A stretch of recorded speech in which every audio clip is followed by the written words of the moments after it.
¿qué tal? ¿Cómo le va la oyentada querida? ¿Cómo anda la patria streamera de EVA TV?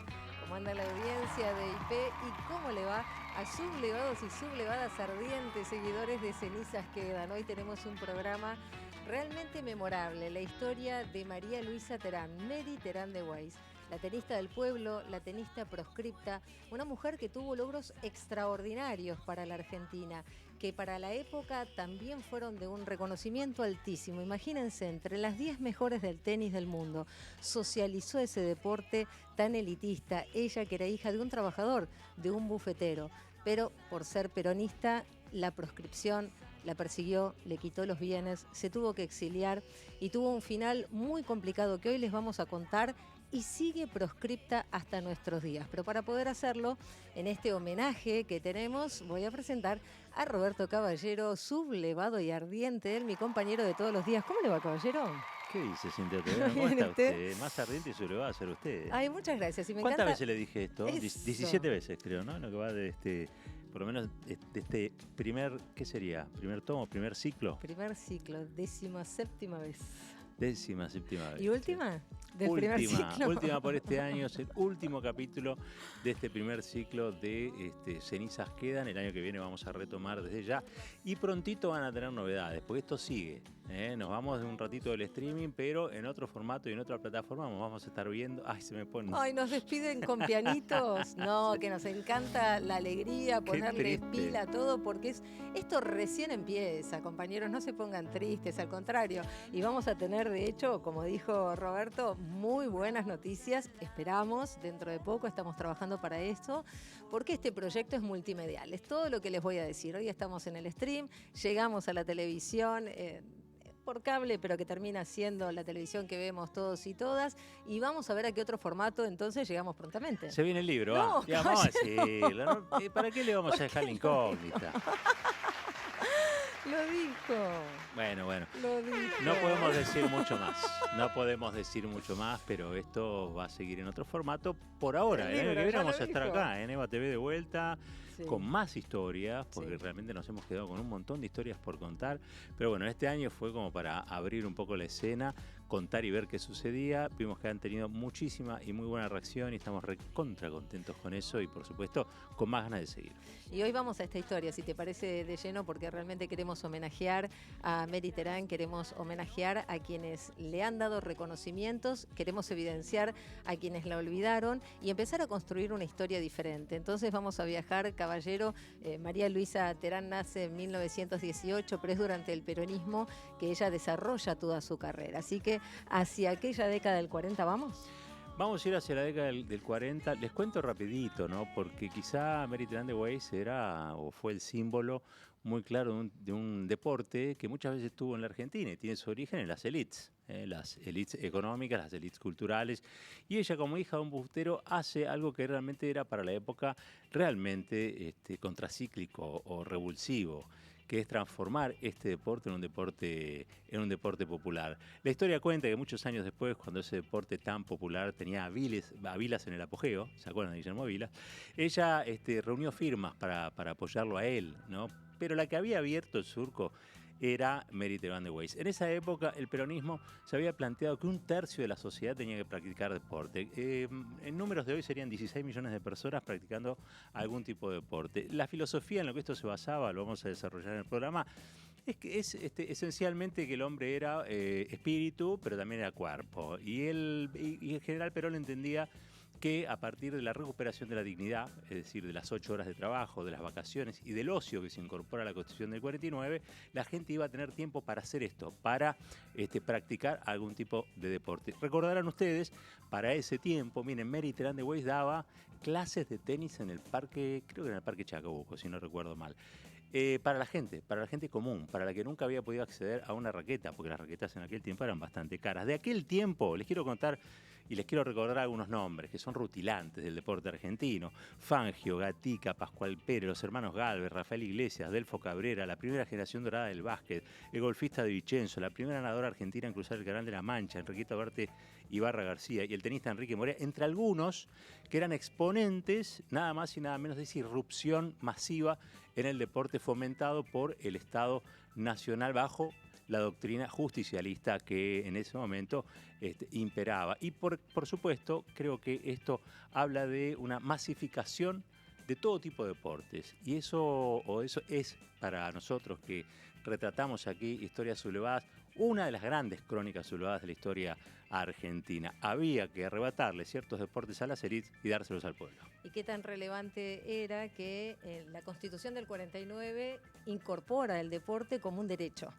Justamente el peronismo que comprende, como decíamos, que el deporte era también forjador de carácter, tenía que ver con la cultura, con la propia identidad de quienes vivían en esa comunidad organizada y debería ser garantizado entonces por el Estado, ¿no? Un compromiso muy potente. Ahí ya estamos viendo imágenes de Mary Terán de Weiss, porque es muy importante contar también... ¡Qué pollerita! Sí, nos tenemos que imaginar justamente, decíamos, el tenis como un deporte elitista. La raqueta carísima de comprar, la indumentaria en sí misma también, pero además el deporte era un mundo de hombres. Eran los hombres los que decidían cuáles eran los deportes que podían jugar las mujeres, eran los hombres los que imponían las reglas y hubo algo que me parece que es fundamental para que comprendamos la historia de Mary Terán de Weiss, que es el peronismo en su completud. Es Evita empujando, es Evita diciendo, es Evita yendo al Congreso para garantizar los derechos políticos y civiles de la mujer.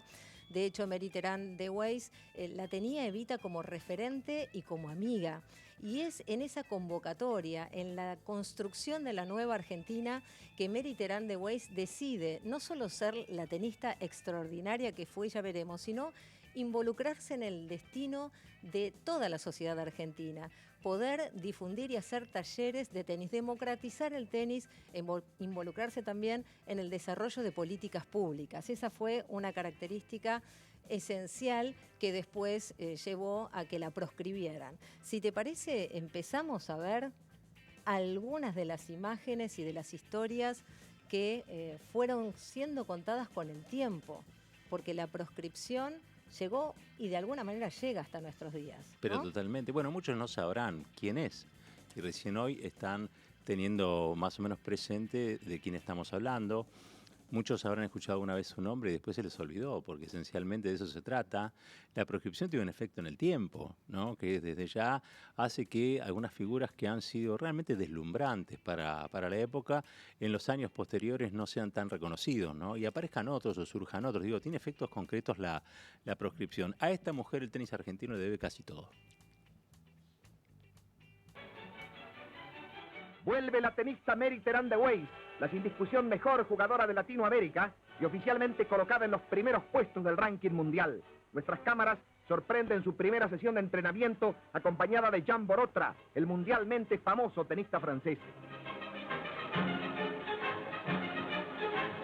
En pleno juego frente a la veterana figura de Borotra, resurgen las cualidades de nuestra campeona, que conquistara infinitos lauros para nuestro deporte a través de su extensa campaña por todas las canchas del mundo.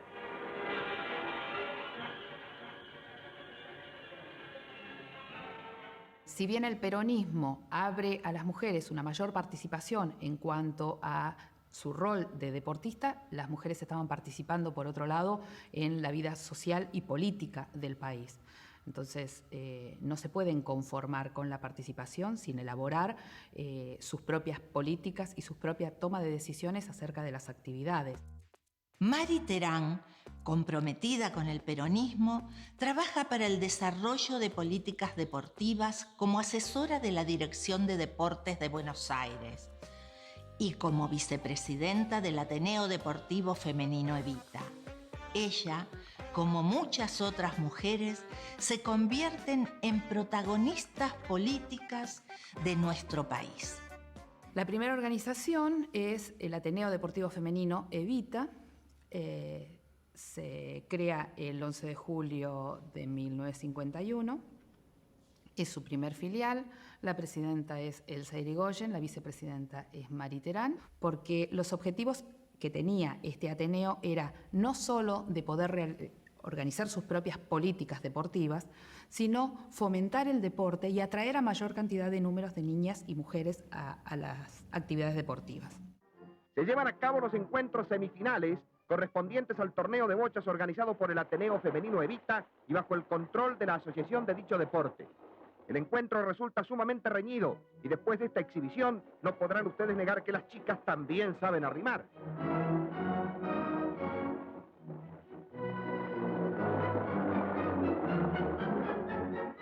No debe haber sido muy sencillo para estas mujeres tratar de colar de esta manera, organizativamente y con poder de decisión, dentro de lo que eran las organizaciones deportivas.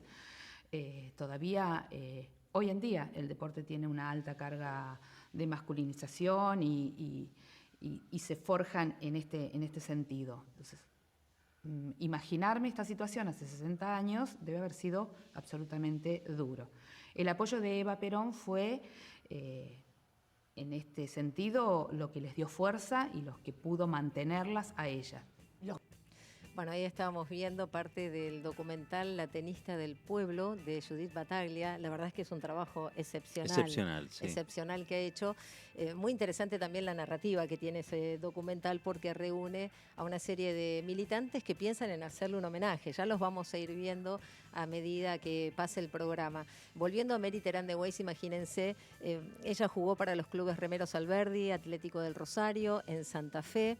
Llegó a ser la número 1 muy rápidamente, 1.100 partidos internacionales, ganó 832 en singles, en dobles, en damas, en dobles mixtos, cosechó distintas copas, triunfos y muchas tapas de revistas. Vamos a estar hablando con Rodrigo Dascal en un ratito nada más, sociólogo, él especializado además en deporte, una vida dedicada al deporte donde vamos a estar comprendiendo mejor, ¿no?, el contexto en el que se desarrolló la vida de Mary Terán de Weiss. Mary fue campeona en el 41, en el 44, en el 46, en el 47, en el 48, nada menos. Llegó a estar entre las 10 mejores tenistas del mundo. La primera que estuvo, de las argentinas, que estuvo en esa chance, ¿no? Digo, me parece que cuando uno dimensiona la época y dimensiona los logros que ha tenido, estamos hablando de una deportista, evidentemente una deportista de élite, pero vaya paradoja de la historia, quiso que se popularizara el tenis, que ningún niño o niña tuviese la imposibilidad de practicar el tenis, ya sea por el costo de las raquetas,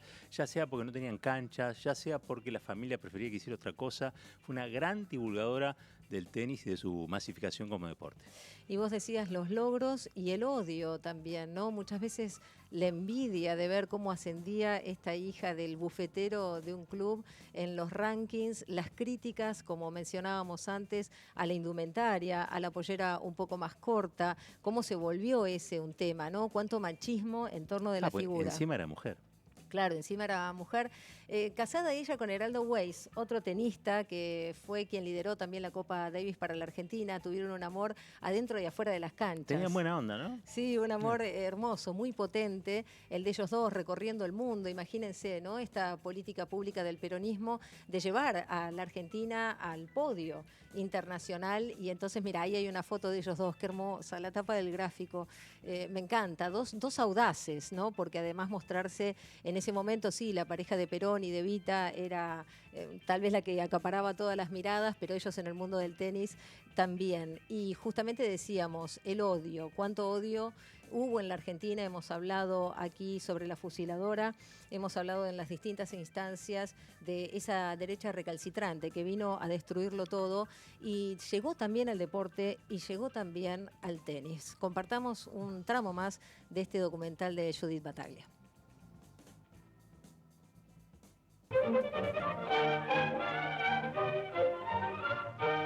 Que caigan paredes, que se demuelan edificios, no es novedad en una ciudad populosa como la nuestra, donde el ritmo del progreso está exigiendo continuas renovaciones. Pero estas paredes tienen un significado especial.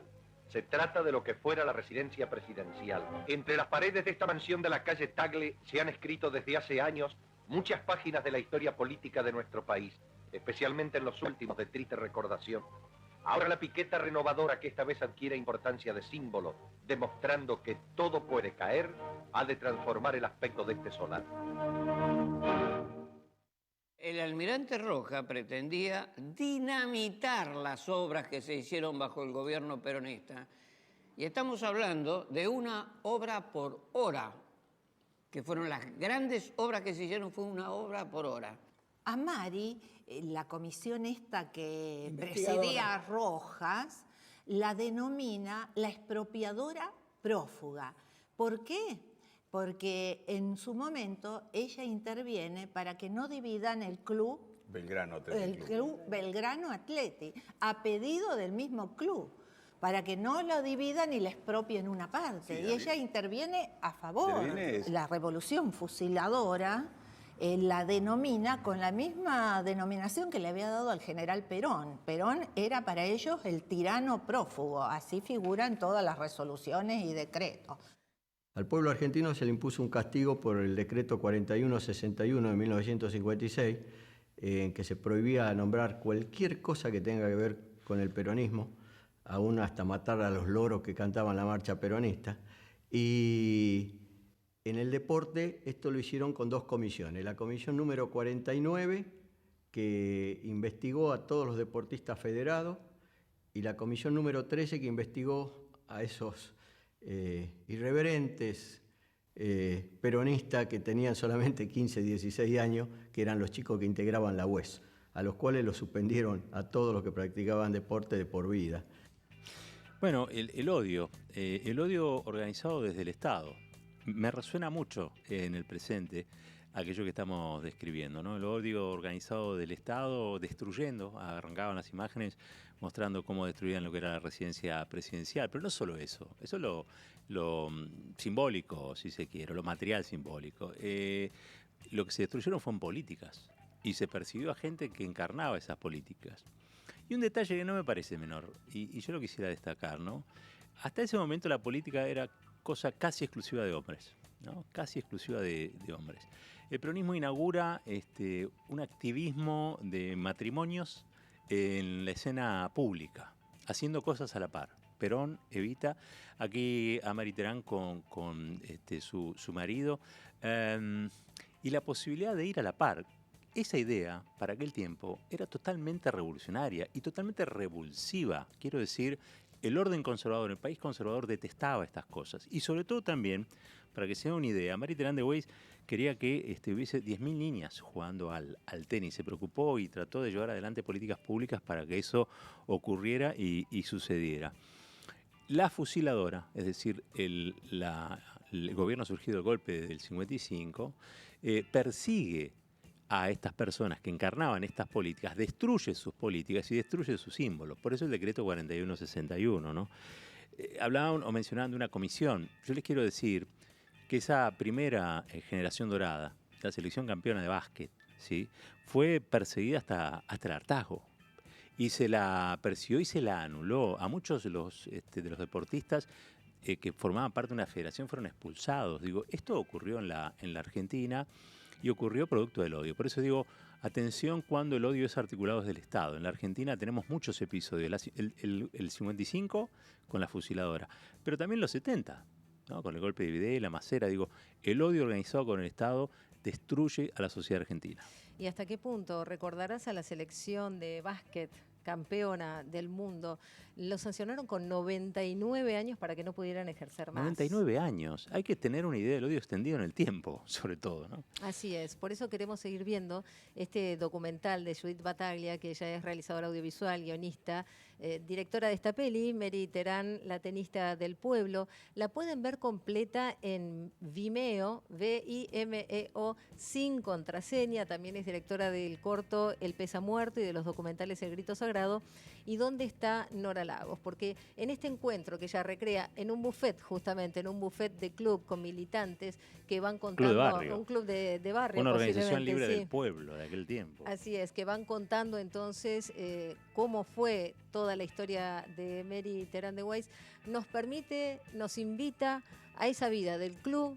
Fíjense que están comiendo mientras dialogan, pero también entrevistas que son muy profundas y que entonces echan por tierra esa voluntad odiosa de la derecha conservadora de la Argentina. Porque por dar un ejemplo, los Juegos Evita siguen, los Juegos bonaerenses los seguimos teniendo. Y hoy estamos aquí atizando las cenizas y abrazando a Mary Terán y a toda la historia de quienes lucharon por socializar, por ejemplo, también el deporte. Mary Terán ya está anulada en cuanto a lo político porque desaparecieron los Ateneos, desapareció la CATCOA, no va a tener más capacidad de decisión y le quedaba solo el ámbito deportivo. Mary Terán queda así anulada de absolutamente toda la vida pública que había tenido hasta ese momento. Termina abandonando el tenis porque no rankeaba. Luego de ser excluida del único espacio que le queda, el tenis, Mari Terán se aleja de todo. Recién sabremos de ella cuando, durante la dictadura, Guillermo Vila se enfrenta a la Asociación Argentina de Tenis. En 1973, con el regreso del peronismo al poder, Mari Terán no se vuelve a incorporar de ninguna manera en las políticas deportivas específicamente. Si bien ya cronológicamente no estaba como para jugar al tenis como deportista, bien podría haberse incorporado en algunas acciones similares a las que había desarrollado en los 50. Sin embargo, evidentemente la dirigencia deportiva, tanto pública como la específica relacionada al deporte, seguía siendo hostil con ella. Mari Terán sigue con su casa de ropa de tenis y con su vida privada, pero nunca más se incorpora a lo público abiertamente. En los años 80, cuando se hace popular nuevamente el tenis a través de Vilas, claro, Mari Terán sale a defenderlo. Mari Terán de Güell sale a defender, sale a apoyar a Vilas, que en definitiva era el que había continuado con su labor de popularizar el tenis. Y era llamado ídolo de barrio. Ídolo de barrio. Claro. Y sale en su apoyo y 5.000 firmas. Complementa la tarea que estaba desarrollando Vila en beneficio del tenis. El formato que le dio Judith Battaglia a este documental realmente es muy, pero muy interesante. Es una charla. Es la transmisión oral, muy clásica en el peronismo, ¿no? Y fundamentalmente le preguntamos a ella cómo se enteró, porque esta es una historia poco conocida o casi desconocida. Y miren lo que nos dijo. Conocí la historia de Mari Terán de Güell a través de un programa de radio, que lamentablemente no recuerdo el nombre del programa, pero contaban que ella había sido tenista número 1 del país durante varios años consecutivos, había sido una de las 10 mejores tenistas del mundo, y no solo eso, sino que había también participado durante los gobiernos de Perón de las políticas deportivas que se llevaron adelante, y su gesto más importante fue haber popularizado el tenis, que en ese tiempo era un deporte propio de la élite. Lo que me llamó más la atención fue que al comentar esta historia entre compañeros y compañeras de acá de Rosario, siendo que Mari Terán nació acá en Rosario, nadie conocía de su existencia, ni su historia, ni su nombre. Así que bueno, ese fue el puntapié inicial para comenzar la escritura del guión. Bueno, fíjate lo que nos cuenta, que ni siquiera en Rosario era muy conocida, ¿no? Y que ella lo escuchó en la radio. Qué importante el rol de los medios de comunicación, los tradicionales y ahora también el stream. Qué importante que puedan ver este programa, difundirlo y que se creen otras obras, ¿no? Que se disparen, vaya a saber a cuántos formatos o cuántas ideas más para poder homenajear a Mari Terán. Le preguntamos cómo fue la investigación, no habiendo tanta información de fácil acceso, porque sí estaban las revistas El Gráfico, pero no se olviden que esta historia fue sepultada, ¿no? Entonces, rememorar, ir a los archivos tiene su encanto, porque en general, como no van otras personas, muchas veces podés estar vos mucho tiempo consultando. Pero veamos lo que nos cuenta Judith de cómo fue esta investigación periodística para poder hacer el documental. El proceso de investigación para el documental de Mari Terán fue muy interesante, no solo porque descubrimos la figura de Mari Terán, sino por conocer lo que fueron las políticas deportivas que se llevaron adelante durante el gobierno de Perón, cómo se quería hacer llegar el deporte a todas las franjas etarias de la sociedad, desde la niñez, con los campeonatos Evita, hasta adolescentes, adultos. Bueno, el material de archivo que conseguimos, ir al Archivo General de la Nación fue fascinante porque era ver material y encontrar mujeres jugando al básquet, digamos, descubrir mediante el proceso de investigación la participación de las mujeres en aquel tiempo, cuando recién hacía poco habíamos conseguido el voto femenino, no solo de deportes que quizás uno pensaría que no que en aquel tiempo no lo practicaban las mujeres, sino también, y una de las cosas más interesantes de Marie Terán, que participaban activamente de la construcción de políticas en aquel entonces. Invalorable fue también el aporte de los entrevistados, Víctor Lupo, Ana María Supa, bueno, todos ellos y ellas contribuyeron a poner en relevancia lo que fue la figura de Marie Terán de Weiss en aquel momento. Y por otra parte, el compromiso de militantes peronistas que llevan adelante como hilo narrativo el documental en un encuentro en un club de barrio, bueno, y su compromiso fue fundamental porque lo contaban y conocieron la historia y lo pudieron transmitir con la misma pasión con la cual yo investigué y ellos pudieron transmitirla.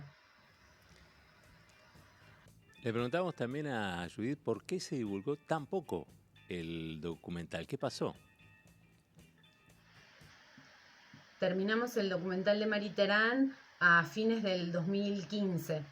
Hicimos un pequeño estreno en el Sindicato de Luz y Fuerza, pero bueno, el documental no tuvo pasadas, digamos, por la televisión pública durante los 4 años del mandato de Mauricio Macri.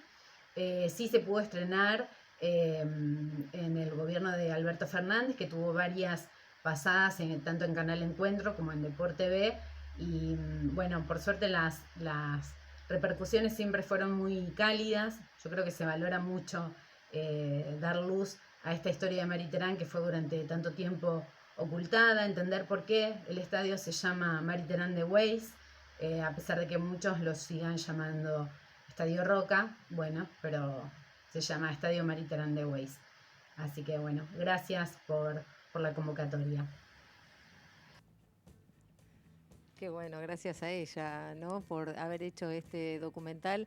Y decíamos que la proscripción sigue en el tiempo, porque fíjate que durante la etapa del macrismo no lo pasaron en la televisión pública, por ejemplo.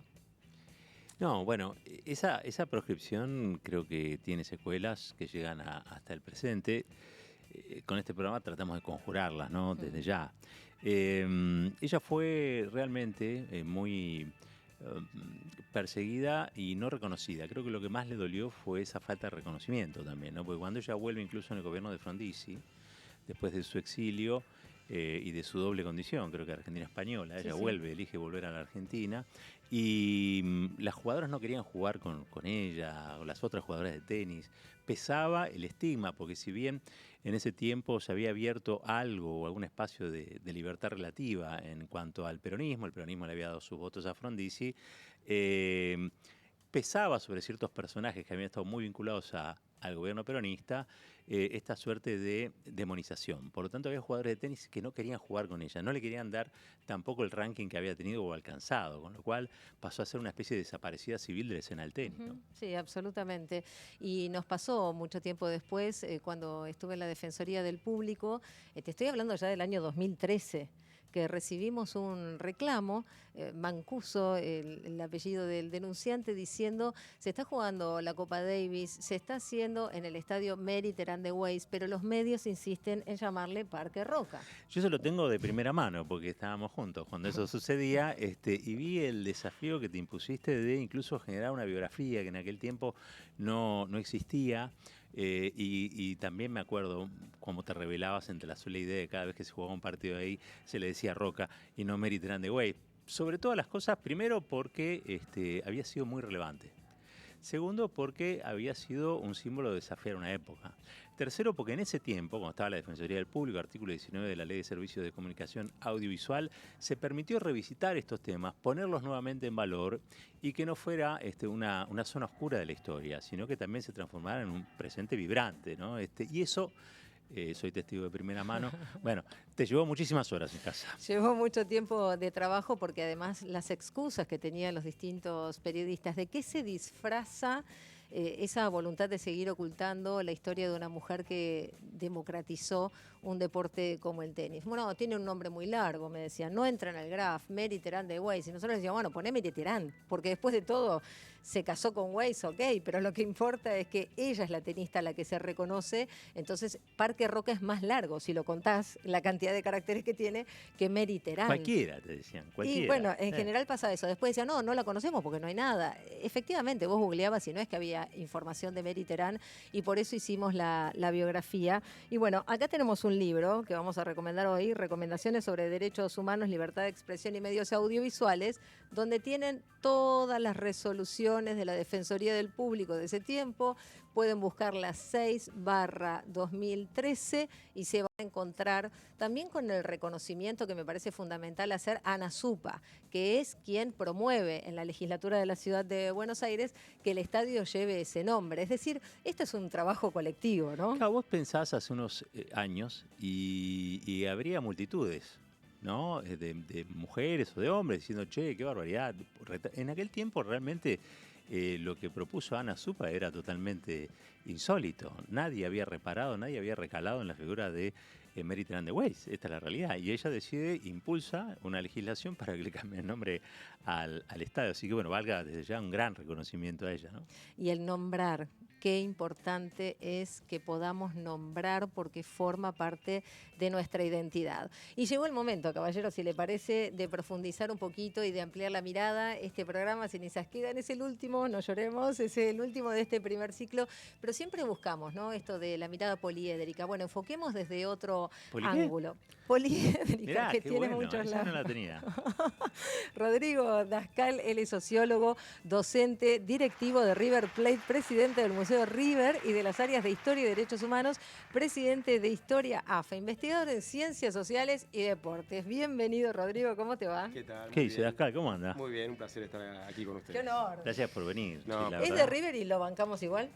Bueno, entre otras cosas, porque River hizo... Es lo que suele ocurrir en la mayoría del país, ¿no? La gente es de River, ¿no? Sí. No sé si toda. Hay que bancar a las minorías, pero también a las mayorías. Bueno, y a los campeones como San Lorenzo. No, pero ahora hablando en serio... Es el único lugar donde uno puede decir, y sobre todo tratándose de Mary Terán, que River hizo mucho para reivindicar su figura. Está bien, Dascal, está bien. Arrancamos por ahí porque, bueno, contábamos de la persecución y que cuando vuelve de España, ¿fue campeona en España también con la ciudadanía española? Sí, ella, digamos, representa a otros países en ese largo recorrido que tiene triunfal en Europa. Previamente había ganado mucho en Europa también. Incluso ella hace una gira con Heraldo de 1 año y medio, en el cual gana 21 de 42 torneos que juega. Y durante 1 año y medio afuera en África, Europa y Asia, donde es recibida por, no sé, los principales príncipes y autoridades del resto del mundo. Y cuando ella vuelve, ahí se engancha la historia de ella con la de Antonio Liberti. Porque Antonio Liberti, presidente de River, en el año 1953 es designado cónsul en Génova. Perón, el vínculo del peronismo y de River, como el de muchos otros clubes, fue muy fuerte durante esos 10 años, y Liberti renuncia a la presidencia de River y se va a Génova. En el 55, obviamente, es destituido y tiene incluso una investigación, como ocurrió también a Liberti, y muchos años después la historia los vuelve a juntar, porque Liberti vuelve a presentarse a la presidencia de River, es presidente, y la convoca y le abre las puertas a Mary Terán de Weiss. Y ahí viene lo que ustedes contaban, ¿no?, que déjame ponerle nombre incluso al club que centralmente se oponía a jugar contra ella, que era Geva, ¿no? Geva no quería jugar contra ella. Y ahí es muy interesante porque más allá de que sea Geva o sea otro club, o sean varios clubes, meto también la cuestión del gráfico, que vos lo nombraste, Cintia. El gráfico que había desarrollado mucho la política del peronismo, contrariamente a lo que pensamos deportivo durante los 10 años de peronismo, que apenas cae el peronismo hace antiperonismo, ¿no? Claro. Hay una nota de 15 días después. Hubo peronistas que hicieron lo mismo. También, sí. Pero el caso del gráfico es muy interesante porque desarrolla mucho la política deportiva del peronismo sin ser una... Claro, sin ser siendo antes que nada una deportivista, antes que nada, pero 15 días después del golpe sí hace tiene dos notas muy importantes en contra del peronismo. Sin embargo, después la va a defender en general a Mary Terán de Weiss, ¿no? E incluso lo va a hacer cuando le va a publicar una carta abierta que publica ella en el gráfico poco antes de su suicidio, ¿no?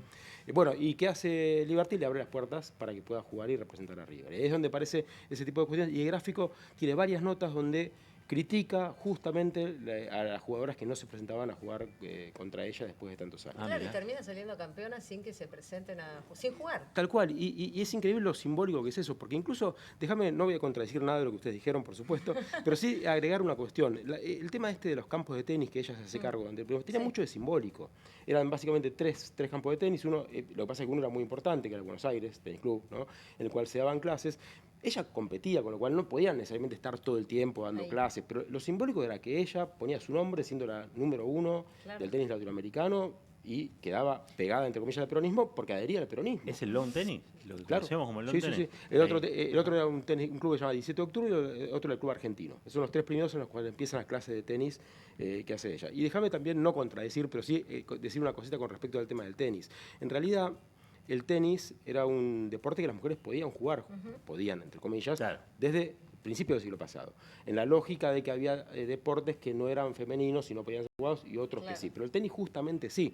Entonces uno se encuentra tapas de la revista de Gráfico desde principios del siglo pasado con que ya era hasta progresista, entre comillas, eso en ese momento, poner una mujer en tapa. Entonces el tenis, lo que sí logra ella es la masificación y la cuestión, ¿no?, del peronismo de pensar el deporte para millones de personas que lo puedan practicar. Claro, romper con la idea de élite. Tal cual. Y déjame agregar una cosa, porque esto está muy trabajado nosotros muchas veces trabajamos mostrando la revista Olimpia, que es la revista La Calcoa, que está nombrada en el documental, que es la organización Confederación Argentina de Deportes, Comité Olímpico Argentino, a la cual Perón le da no solamente simbólicamente, sino prácticamente la posibilidad de trabajar el deporte en la Argentina, ¿no? Que después del 56, con la Comisión 49, vuelve a separarse y quedan separadas hasta el día de hoy CAD y COA, ¿no? En ese momento. Y hay una cuestión simbólica muy importante respecto de que efectivamente el peronismo no hizo clasismo del deporte, ¿no? El peronismo no viene a decir estamos en contra del billar o estamos en contra del rugby. No, de hecho, construye unas canchas de pato en Ezeiza magníficas, defiende al rugby. Lo que viene a decir es, reivindica a Jorge Newbery, ¿no?, el peronismo, que era un hombre de un sportman de la elite. No viene a decir, no, para organizar en la época y en el momento epocal en la cual había discusiones respecto de pensar políticas clasistas o no clasistas o elitistas, ¿no? Bueno, el peronismo viene a ser una tercera posición en ese sentido. Viene a decir, nosotros lo que queremos es que todo el mundo pueda jugar al rugby, que todo el mundo pueda jugar. No tenemos ningún problema con el rugby o con el tenis o con el polo, ¿no? Entonces, eso es lo que para mí me parece terriblemente importante de destacar. ¿Qué fue la Comisión 49? La Comisión 49 es, post-golpe del 55, es la comisión que se encargaba de buscar de manera policíaca dónde había peronismo, dónde había habido peronismo, quedaba peronismo en todas las instituciones deportivas, club por club, federación y asociación deportiva una por una. Después se hizo un informe, en algunos casos más profundo, en otro caso menos profundo, y ahí juega un rol muy importante un periodista que yo nombré recién sin nombrarlo, que es el que escribe 15 días después del golpe una nota en contra del peronismo en la revista del Gráfico, que es Dante Panzeri.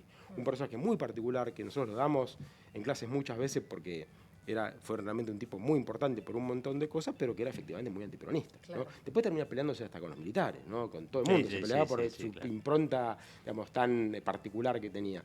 Pero Panzeri jugaba un rol muy importante. Es el autor de la frase La dinámica de lo impensado, del ¿no? libro, el fútbol, exactamente, así es. Y él tiene un rol muy importante en la Comisión 49 y tiene un rol muy importante en todo lo que fue la persecución y acá sí me gustaría aclarar una cosa. Los deportistas perseguidos luego del golpe no son solamente los deportistas peronistas, son los deportistas que habían tenido éxito durante el peronismo. Los basquetbolistas, algunos eran peronistas y otros no. Son todos proscriptos. Gatica era peronista y había otros boxeadores que no lo eran y todos son proscriptos. El odio llegó de manera tan fuerte a decir, no, estos tipos, como le fue muy bien durante la época del peronismo porque el Estado apoyaba el deporte, ¿no? Eran símbolos de esa política, exactamente, sin ser peronistas. Bueno, exactamente. pasó lo mismo en la música con el Rancho de la Cambicha, que fue el tema más escuchado y el disco más vendido, más popularizado, y después lo perseguían Antonio Tormo. No había sido peronista, digamos, pero le había pegado durante el peronismo. Así es. Lo que pasa es que sí hubo deportistas que supieron manejarse de una manera más amable con lo que vino después del 55 y otros no tanto. Claro. Ejemplo, Fangio que había sido comparativamente a los hermanos Gálvez, un no peronista, pero que igual era apoyado por Perón, por Evita, le dieron su primer auto, los hermanos Galvez sí que eran absolutamente peronistas. Bueno, Fangio hace su carrera, obviamente explota en Europa y le va muy bien con el peronismo y también después del peronismo, ¿no? Por supuesto. Recuperemos un poquito lo de la mirada machista, así aprovecho e incorporo algunas miradas. ¿Por qué digo que el tenis en ese momento, a pesar de que las mujeres lo pudieran jugar, era un deporte no solo elitista, sino patriarcal? Porque estaba a cargo de los hombres la asociación de tenis y quienes ponían las reglas. No es que las mujeres tenían las posibilidades de tomar decisiones. Las críticas a la vestimenta eran a las mujeres, no a los varones si tenían el short muy corto o muy largo. La crítica era si ella tenía la pollera muy corta, muy larga, y además realmente fue un tema cómo se vestía y de qué manera procedía. Y eso hace entonces que las exclusiones se notaran mucho en un momento en el que el peronismo empieza a abrir y empieza a decir, no, está bien, es mujer, tiene que tener su rol, y por eso ese vínculo tan fuerte que ella tenía con Evita, ¿no? Me parece que es esencial. Sí, totalmente. Te agrego un detalle interesante con respecto a la vestimenta. No solamente pasaba eso que vos decías, sino que es la primer tenista argentina que usa ropa... Ahí está, mira, esa imagen tan criticada. Exactamente, y usa ropa de una sola pieza. Es decir, se prepara ropa para ella, para eso. Pero le criticaban el uso de la ropa corta. Hay una foto de gráfico, después se las voy a pasar si quieren verla, donde está ella, le están haciendo masajes atrás, y ella está con una toalla que la tapa, y está poniéndose la mano acá, y eso, ahora que nos parece una tontería, en esa época era una cosa como... ¿qué está Rodrigo, el haciendo romance esa mujer? con Perón, Sí. la cantidad de notas que ocupó. Pero si les parece, vamos a ver algunas imágenes más sobre el peronismo y el deporte, porque me parece fundamental que podamos ver aquello que muchos no tienen visto y que vos nos puedas seguir contando cómo era ese vínculo. La Fundación Eva Perón, por primera vez en la historia de nuestro deporte, celebra este año la Olimpiada de la Niñez y Juventud Argentina. Los jóvenes de la nueva Argentina tienen ahora quienes vigilan y encausan su orientación deportiva.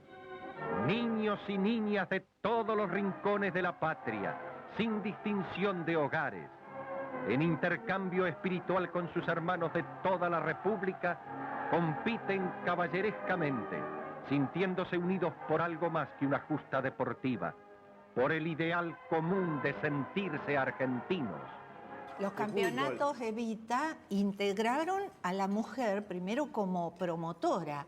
La mujer se fue integrando al llevar a los niños, a los chicos, a jugar. Y después tomó el protagonismo y empezó a practicar el deporte. 10.000 niñas inscritas por primera vez para la disputa de los campeonatos femeninos Evita hablan elocuentemente de la enorme obra de bien social cumplida con estos torneos. Mari Terán, como muchos otros deportistas reconocidos de la época, Fangio, los hermanos Galvez, Enriqueta Guarte, Elsa Irigoyen, Delfo Cabrera, Pascual Pérez, apoyaron las políticas deportivas del peronismo. Ellos eran considerados embajadores deportivos de la Argentina en el exterior. Es decir, el deporte deja de ser un adorno, el arte deja de ser un adorno, son trabajadores de la cultura, son trabajadores del deporte, y eso creo que es muy importante que se entienda para entender el concepto orgánico de Perón a través de un proyecto nacional. En tenis se produce la partida de María Terán de Weiss. Nuestra campeona viaja a Francia, Italia, Suecia y Bélgica. Intervendrá por cuarta vez en el torneo de Wimbledon y jugará hasta en Asia. ¡Buena suerte! Buena suerte, me gustó ese final, pero qué emoción ver cómo le pedían autógrafos, ¿no? Estaba rodeada ahí de chicos. Déjame contarte, Cava, que este documental termina, y me parece muy hermoso, diciendo los que nunca olvidaron. Los que nunca olvidaron, y menciona a la Liga Justicialista del Deporte, al Instituto Argentino de Promoción del Deporte, a Víctor Lupo, que creó en 2006 los premios a la dignidad deportiva Mary Terán de Weiss, bueno, Ana María Zupa, que la mencionamos hace un ratito, que en noviembre de 2007 impulsa la ley 2502, poniéndole el nombre al estadio, Norma Pérez y Roberto Zuckerman, que en 2012 en el Consejo Deliberante de Rosario la declaran ciudadana ilustre post-mortem. Y esperamos que en el ciclo del año que viene podamos seguir incorporando a quienes no se olvidan de Mary Terán. Bueno, hay algún mérito importante, creo yo, en no olvidar, ¿no? Sobre todo porque me parece que hay una labor ahí por hacer, que es entender por qué llegamos hasta acá y cómo llegamos, ¿no? Cuando nosotros nos planteamos este programa al comienzo, dijimos, me parece que acá está faltando algo por ser contado, que conectara con el presente. La historiografía en general trata de hechos del pasado, pero que no son historia, o por lo menos son historia exclusivamente. Nosotros trajimos aquí o al presente esta discusión. A veces exagerando un poco el punto, pero bueno, ha sido un desafío para nosotros. Hoy que estamos en el último programa del ciclo, queríamos recordarlo. Es un programa de periodistas, no es un programa de historiadores, pero sí hay episodios de la historia que nos convocan. Por ejemplo, Constitución del 49. Se consagra allí el derecho al deporte. ¿Cuánto tuvo que ver esa sanción con lo que hemos visto hasta ahora? Y yo creo que muchísimo, muchísimo, porque si bien la política deportiva del peronismo ya está en pleno acción, digamos, en ese momento, lo que hace la Constitución es plasmar algo que en la práctica el peronismo estaba llevando adelante, que iba a terminar de concretar hasta el año 55, que es esta cuestión que decíamos hace un rato de la masificación del deporte, ¿no? Y la posibilidad porque digo, había un montón de instituciones, la CADCOA, los Ateneos Deportivos, la UES, ¿no? que accionaban más o menos coordinadamente respecto de la posibilidad de hacer deporte, la infraestructura deportiva, el apoyo a los clubes. Digo, lo que hizo el peronismo del deporte fue revolucionario, como lo fue en general, pero digo, particularmente en el deporte, fue absolutamente revolucionario, ¿no? Y creo que la Constitución lo que hace es plasmar un poquito eso, en ese sentido. Déjame hacer un complemento a lo que vos dijiste, porque si no, el programa se queda sin nombrar a Roberto Andersen. Roberto Andersen es quien escribe el único libro que es la biografía de Mary Terán de Weiss. Pero me parece que la Constitución del 49, a la cual en algún momento volveremos, supongo, bueno, ya lo han hecho en el programa, a discutir nuevamente, en el caso del deporte, lo que hace es plasmar eso, plasmar una realidad no teórica, es decir, pone teóricamente lo que en la realidad el peronismo estaba llevando adelante, ¿no? Y me parece que en ese sentido divulgar lo que fue la política deportiva del peronismo es un deber absoluto para nosotros, ¿no? Una cosa, porque habitualmente se dice, bueno, el peronismo en ese momento tenía un excedente económico y le permitió invertir. Ahora, ¿era solamente el excedente económico o era una concepción? No, eran las dos cosas. Por supuesto había dinero, porque se ponía dinero en infraestructura, en ayuda a los clubes, en subsidio, pero lo que había era una comunidad organizada deportiva que participaba de la vida deportiva del país en ese momento, ¿no? Claramente, con entusiasmo, que poniendo su tiempo, su esfuerzo, los deportistas viendo que tenían en realidad un piso donde despegar, que hasta la llegada del peronismo los deportistas habían estado solos. Claro. ¿No? Eso, cuando uno mira el medallero del alto rendimiento de la Argentina y se ve lo que gana el peronismo, lo que se gana durante el peronismo del 45 al 55, está claro que son los deportistas los que ganan antes y después. Lo que pasa y es los Juegos Olímpicos, ¿no? Claro, el alto rendimiento, me refiero a panamericanos y campeonatos mundiales. Claro, el salto es nunca vamos a volver a tener las medallas que tuvimos durante los años, en las décadas posteriores. Está claro que es el deportista que gana. Ahora, a veces tiene el Estado que lo apoya y a veces no lo tiene. Claro. Eso es lo que se ve en esos resultados, ¿no? Y antes del 45 no ocurría y luego del 55 dejó de ocurrir, ¿no? Claro. Esa es la gran y diferencia. decía la última, ¿por qué crees que es tan importante hoy que recordemos, que recuperemos la memoria de Mary Terán de Weiss y toda su historia? Y creo que es fundamental, primero porque por la memoria en general, y después porque para el deporte en sí mismo es una figura y una persona que es clave por todo esto que acabamos de ver en el programa, porque lo merece, porque hay que ser honestos con nuestra propia historia peronista y deportiva en ese sentido, y además porque era mujer, como bien explicaron ustedes, en tiempos en los cuales estaba el Partido Peronista Femenino, estaban los... Pero bueno, todo eso, aún pensado en términos de género, era revolucionario para el momento en el cual, como dicen los historiadores, para la época y los momentos epocales que se vivían, ¿no? Y yo pienso que muchas chiquitas, por ejemplo, que han querido jugar al tenis en mi época, habrán dicho, yo quiero ser como Sabatini. Y nos estamos perdiendo esto de yo quiero ser como Mary Terán. Totalmente, ¿no? sí, totalmente. Y tiene que florecer, así como también han dicho, yo quiero ser como Vilas o como Del Potro, como tantos otros. Nunca escuché yo quiero ser como Mary Terán, porque es una historia muy, muy ocultada. Sí, y ser como ella, además en términos de su compromiso político. Total, ¿no? sí, Claro, sí, en todo sentido. Y bueno, muchísimas gracias, No, Rodrigo. un Vamos placer. a despedirlo a Rodrigo, vamos a liberarlo, caballero. Muchas gracias. Ahí vienen los aplausos. Muchísimas Gracias a gracias ustedes. por compartir con nosotros. Mary termina tomando una decisión el 8 de diciembre del 84 en Mar del Plata. Se quita la vida y por eso me parece que también es muy, muy importante que la recordemos en todo su esplendor, en todo lo que hizo, que la homenajeemos. Así que florezcan mil flores. Acá les estamos dejando una flor más para que se multipliquen esas gracias Mary Terán, pero para que podamos acompañar también esa excelencia, ese compromiso político, para que pueda seguir floreciendo la comunidad organizada. Bueno, ahí Rodrigo mencionaba el libro de Andersen, pero tenemos algunos más. Tenemos más, de Víctor Lupo, su libro Historia Política del Deporte Argentino, de Osvaldo Jara, su libro Peronismo y Deporte, para profundizar, de Ariel Sher, Guillermo Blanco y Jorge Búsico, Deporte Argentino, 2 siglos de historia, que es este que estamos Qué librazo, acá, ¿no? Es como una especie de Biblia, ¿no? Pesado, pesado. Le quiero agradecer muchísimo también a la gente de Portea.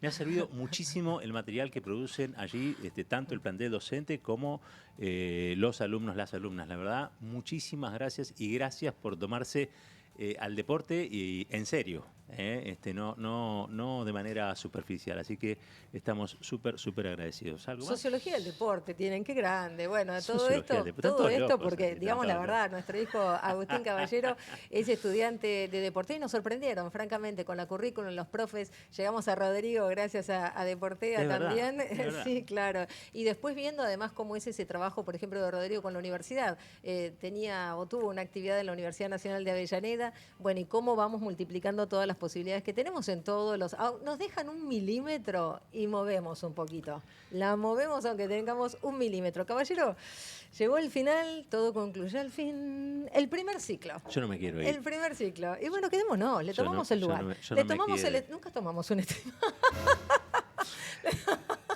No demos idea. Bueno, les queremos agradecer, Les queremos agradecer muchísimo. ¿Quién lo hace? Muchísimo. Sí. Le queremos agradecer muchísimo al equipo técnico, fundamentalmente, a Emilia, a todos los chicos, a todas las chicas que hacen posible. Ahí están, al fin se mostraron. Sí, en otros programas se mostraban y acá no, al fin los vemos, me encanta. Mirá qué equipete. Han hecho un trabajo bárbaro, nosotros llegamos acá, las cosas ya están dispuestas, y bueno, listos para grabar y con un aporte fundamental. Y después, también gracias por el espacio, ha sido para nosotros muy importante poder desplegar esto que es quizá una de nuestras obsesiones, que es democratizar esta información, hacerla circular, que juegue en el presente, que el presente se obligue también a mirar de dónde venimos, y también porque, bueno, son estos programas los que nos permiten interpelarnos como sociedad, como colectivo, como comunidad también, para repensar lo que nos está pasando. Y esto que nos está pasando hoy y ahora tiene mucho que ver con muchos de los programas que estuvimos aquí viendo, desde el orgullo hasta la persecución. La Argentina tiene un historial bravísimo y también, por el otro lado, riquísimo en materia de posibilidades, de hechos, de orgullo, de autoestima. No olvidemos la autoestima nacional, yo creo que es fundamental. Así que bueno, y ha sido un placer trabajar con Cintia Ottaviano, que así como la ven, es el verdadero reactor, el reactor de este programa, ¿no? Yo muchas veces tengo una energía mucho más apagada, y cuando llego y contacto con ella, que como ustedes ven estoy contactando, me enciendo de vuelta cuando ya no tenía más ganas. Y sin embargo, una gran promotora de este programa, Cenizas Quedan. Muchísimas gracias, caballero. Usted también, la verdad que ha sido un honor. Trabajamos en un montón de lugares juntos desde la década del 90. Nunca lo habíamos hecho en un stream y lo hacemos en esta casa, Eva TV, que es un lujazo total y absoluto. Estamos sumamente agradecidos por la calidez, por el compañerismo.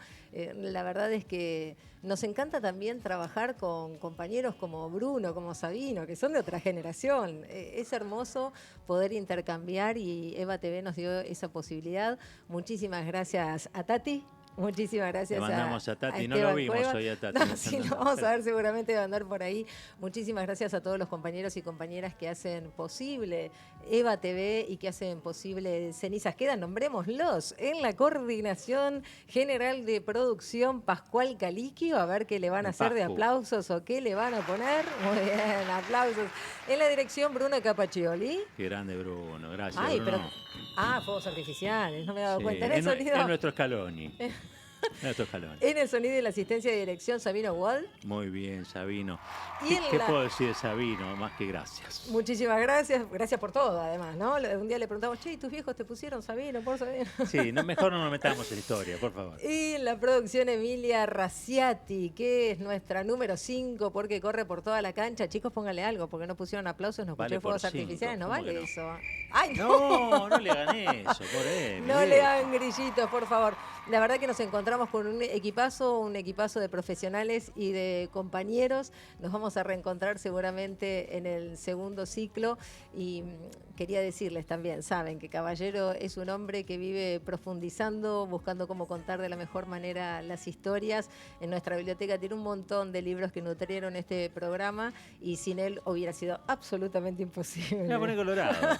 ¿Por qué no me lo dice fuera de cámara? Bueno, Capo total. Bueno, muchísimas gracias de por verdad. todo. Y ¿sabe qué, caballero? Nos vamos a ir viendo. Quedan 17 programas para ver on demand. Ah, sí, que nos sigan viendo, claro. Los pueden seguir viendo todo el tiempo, los pueden sí. seguir recomendando, Claro. pueden seguir dejando mensajes, todas esas cosas a nosotros nos llegan, nos dan mucha energía también. Así que bueno, en Eva TV pueden buscar el playlist de Cenizas Quedan y pueden ver todo Eva TV, que está cada vez mejor realmente, ¿no? La verdad que estamos en presencia de un streaming distinto a todos y por eso también muy lindo de ver y con muy buenos contenidos, ¿no? Que eso es algo de lo que hoy casi no se habla. Todo es tan efímero, todo tan rápido y acá hay contenidos para ver todos los días, en todo el momento y todos muy buenos. Y volveremos en todos los sentidos, en todas las acepciones posibles. Volveremos nosotros con noticias más específicas sobre Cenizas Quedan. Nos vamos a ir viendo un poquito más del documental de la tenista del pueblo, tomando un poco de revancha en el sentido de reparando los daños sobre todo el tiempo que no se pudo dar ese documental. Y ¿saben qué, caballero? Nos vamos a tener que reencontrar. ¿Saben por qué? ¿Por qué? Porque cenizas quedan y hay más crónicas ardientes de la Argentina sublevada.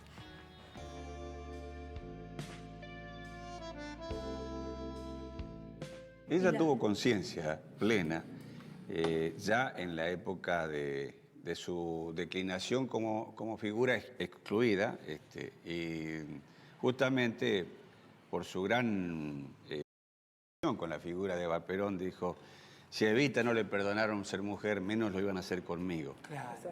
Yo quería destacar un poco el compromiso que debemos tener todos nosotros con este tema de la memoria, porque desde el tiempo de la colonia hasta ahora siempre existió el interés de borrar todo lo que estuviera con el proyecto nacional y popular. Y hay un corte generacional que se va produciendo cada vez que hay un golpe de Estado y bueno, donde nosotros como generación tenemos la responsabilidad de difundir y de la figura de María Terán y de tantos olvidados y de difundir todo lo que significó el peronismo. Yo quiero mencionar una frase muy cortita de Félix Grande que dice: la memoria comporta una moral, el olvido es una derrota. No tenemos que dejar que nos derroten induciéndonos al olvido.